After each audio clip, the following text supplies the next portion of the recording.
Today we're going to take inspiration from Brazilian artist Romero BRITTO, who is a painter, seriographer, and sculptor.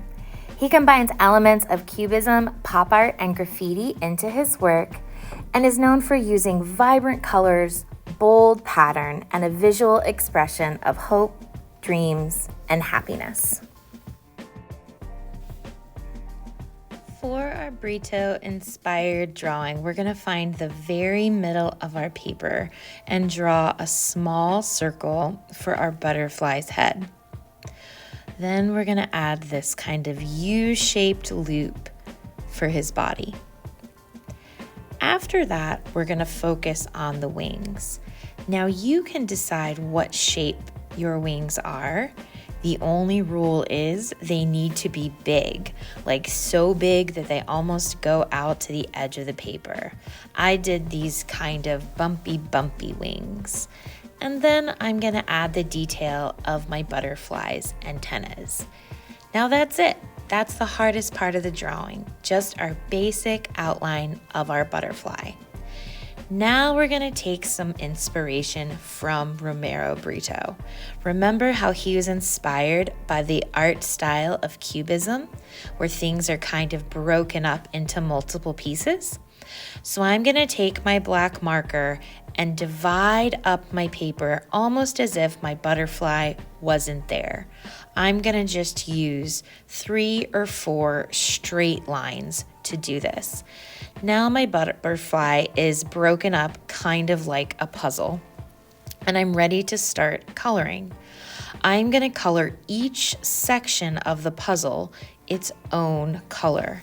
So even though this piece seems a little bit enormous, since it's all connected and it's not broken up by one of my lines, I'm going to fill that whole section in with the same color or pattern. The pattern I chose is a striped pattern. So first I'm adding some very thick yellow stripes, and then I'm going to go in between with another color to finish those stripes up. Over here, I'm going to fill in this entire section orange. And I find that my marker isn't working super great, so I'm going to throw that one away and see if I can find a slightly better, juicier orange to fill in that section. And then I'm going to just keep working through the piece color by color.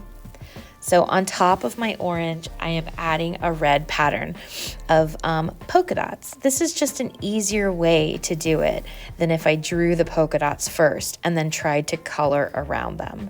Just think about when you're doing your patterns, starting with a lighter color first and then adding a pattern with a darker color on top of that is going to be the way to go. A yellow pattern on top of a dark blue background isn't really gonna show up.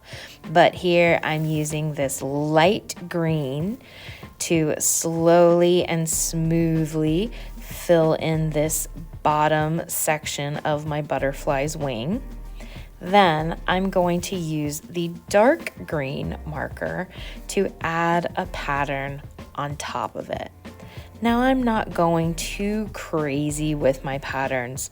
Polka dots and stripes are really the patterns that I noticed the most that BRITTO made out of his colors.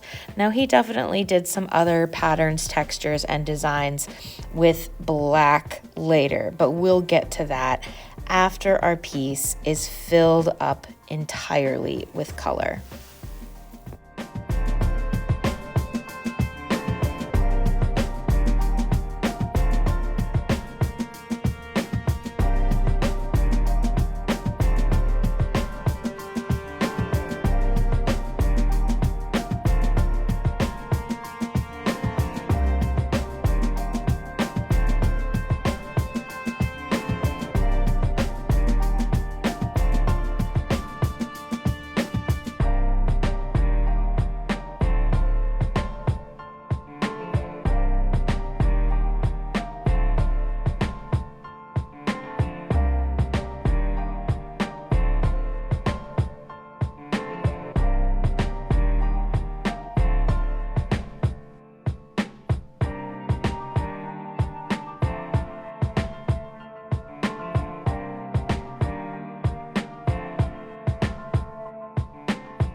now that my piece is filled in with color and big bold patterns, I'm gonna go in with my black marker and I'm gonna add a few more Brito inspired patterns.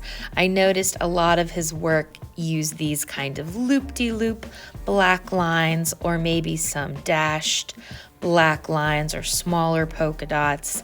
I don't need to add a whole new pattern to each section, but I can add them where I think they look good because I am the artist.